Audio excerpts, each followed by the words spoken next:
The Allies of Humanity, Book 3, by Marshall V. Summers. Sixth Briefing, Greater Community Realities. It is necessary now for us to correct certain assumptions that have been made in your world about life in the universe.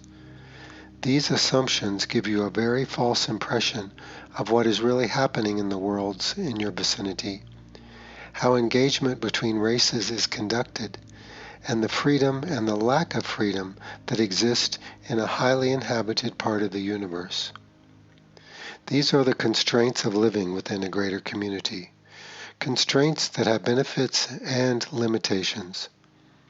The benefit for you is the relative peace that exists in this part of the galaxy, where nations are not attempting to conquer each other through the use of force, where outright violence is extremely rare, and where you do not have to concern yourself with invading armies and armadas of ships approaching your world.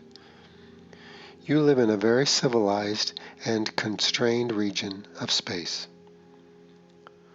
Nations behave because they are dependent upon one another. Having faced the depletion of their resources, they have, through persuasion and necessity, become dependent upon one another and therefore very much rely upon stable relations with one another. Yet resource explorers and economic collectives still abound, engaged in trade both legal and illegal, undertaking activities that most worlds would not directly engage in. Within this region of space, you will not be able to travel freely should you escape the limits of your solar system. Trade routes are established and are maintained for those races that use them. Some are extremely private. Some are very large and engage with systems far outside this region.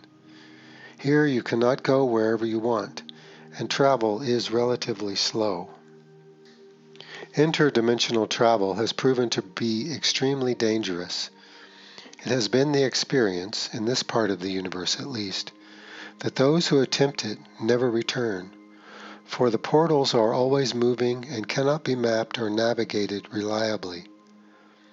Those who pass through them into another dimension find themselves either in someone else's territory or in a reality in which they cannot survive. There is a reason there are boundaries between these dimensions. You cannot go from one end of the galaxy to another. Indeed, no one has ever traveled the length of the galaxy that we are aware of. To leave one's district is to leave the safety and security of one's own sphere of influence.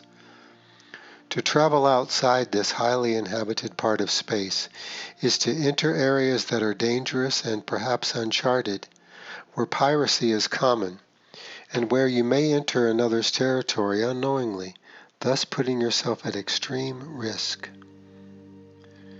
Nations that live outside of well-established regions such as this maintain a very tight security, for they are very exposed to the uncertainties and the dangers that abound in the greater community. Free races engage with one another, but rarely travel in larger regions of space. Not being engaged in vast networks of commerce, they seek to remain hidden and thus secure.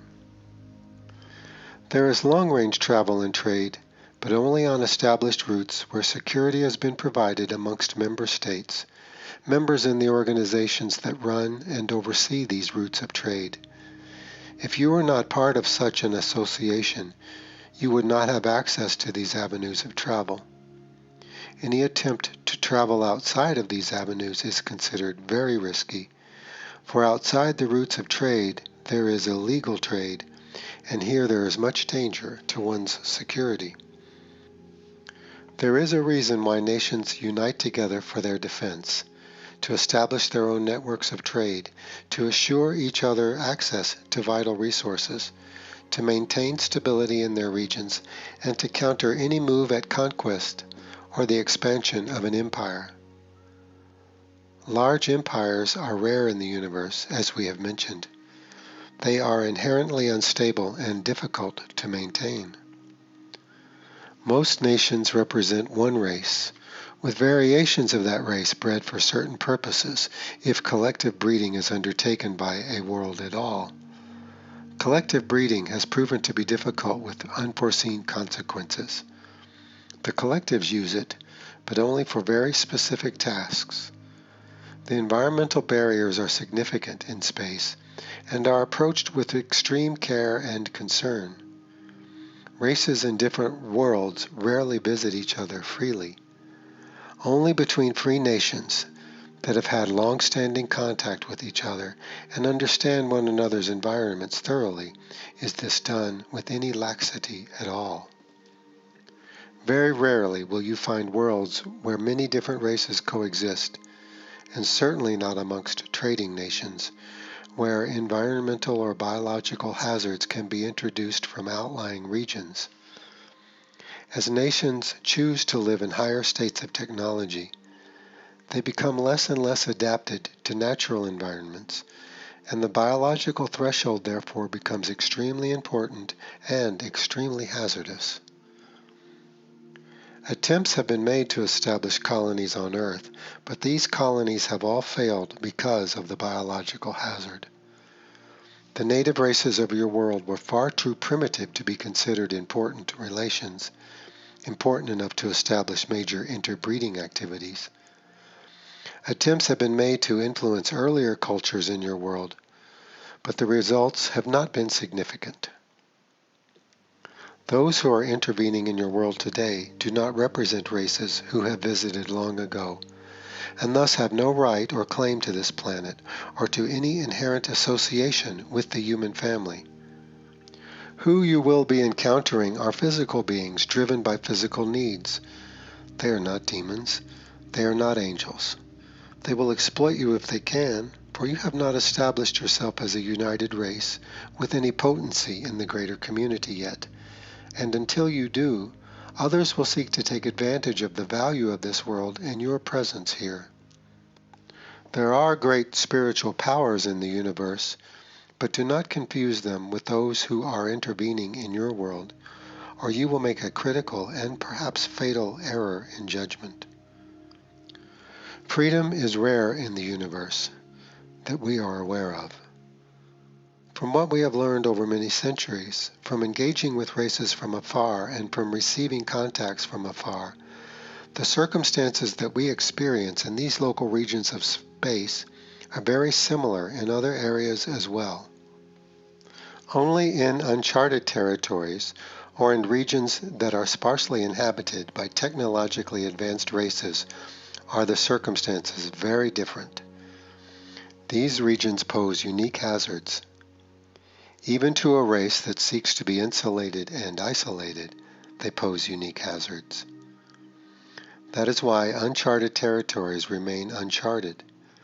For space exploration is only peripheral and is never carried very far. Ships require fuel. Fuel cannot be resupplied.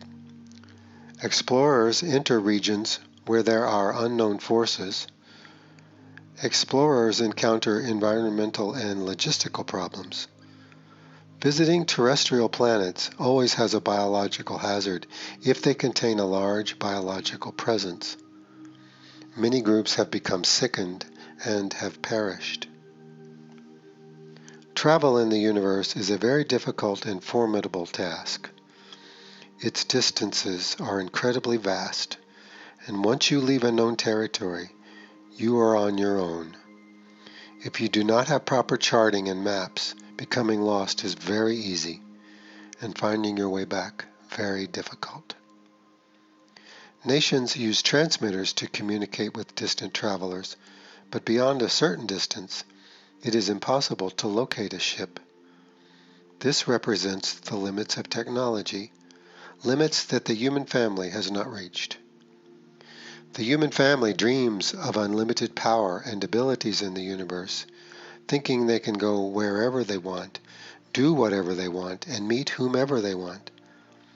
But alas, the reality is so very different. There is no race that is shepherding humanity as if you were the children and they were the parents. Yet you have potential allies whom you may engage with in the future, if ever you are to establish and maintain the 3 requirements for freedom that we have mentioned. At this point, humanity is not ready for contact, and that is one of the reasons why the intervention is inappropriate and unethical. Humanity is unable to engage wisely with the greater community. It lacks the maturity, the unity, the strength, and the discernment to be able to do this effectively. To engage with humanity under these circumstances is to take advantage of its weakness and its lack of wisdom and expertise. You cannot help a young race by interfering and trying to control its destiny, and no nation that is wise would try to attempt this. Those that do are here for their own purposes and are seeking the fulfillment of their own goals. Humanity has built up layers of expectation, fantasy, and belief that make it impossible for you to contemplate the reality of life beyond your borders, or to see that the greater community is an expression of nature on a vast and incomprehensible scale. Here the laws of nature still continue and still limit the movements and the behavior of races. Technology cannot overcome this completely. Many people may be disappointed by the universe that we are presenting, but this is the real universe that you will have to contend with, and you ignore the gifts of this vision at your own peril. The greater community is not a human universe governed by human values, human aspirations, human wishes, or human history.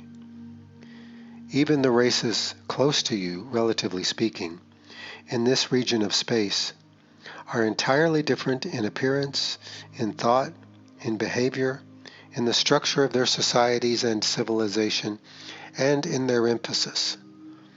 They would be incomprehensible to you, as you are incomprehensible to them. Humanity is viewed by those few races who pay attention to this world as being chaotic, unruly, and potentially dangerous.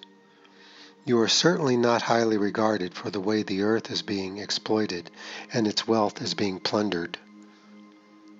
You do not realize how valuable a tree is in the greater community, how valuable seeds are, the great need for fluids from plants and animals, and the problem in securing biological resources and rare metals. This is why humanity is viewed as reckless and without wisdom. Even though your competitors have no regard for you, your allies recognize the power of knowledge that exists within the human family and its potential to guide you in the right direction and to prevent you from being easily seduced or to succumbing to your own weakness or to the persuasions of other races who would take advantage of your situation and your circumstances. Your focus on war is entirely inappropriate in the greater community that you will encounter, where violence is extremely rare and is greatly suppressed. You will not be able to go out into the universe to exploit all the resources you have destroyed here on Earth without engaging yourself permanently in a complex network of trade and commerce over which you will have little or no authority. These are some of the corrections that must be made if humanity is to approach the greater community objectively, utilizing your awareness of nature, your awareness of your own history, the history of intervention in your world, and what native peoples must do to establish their sovereignty and their self-determination amidst the presence of foreign and unanticipated powers. Do not think that your subjugation represents your destiny. Do not believe that another race will come and govern you with wisdom and compassion. Do not think that gaining ever higher levels of technology will assure you any greater advantage in the greater community. Beyond the requirements of establishing your unity, your self-sufficiency, and your discretion, technology becomes ever more hazardous. It begins to work against everything that you have created for yourself. Your greatest defense against exploitive powers in the universe is your unity, your self-sufficiency, and your discretion.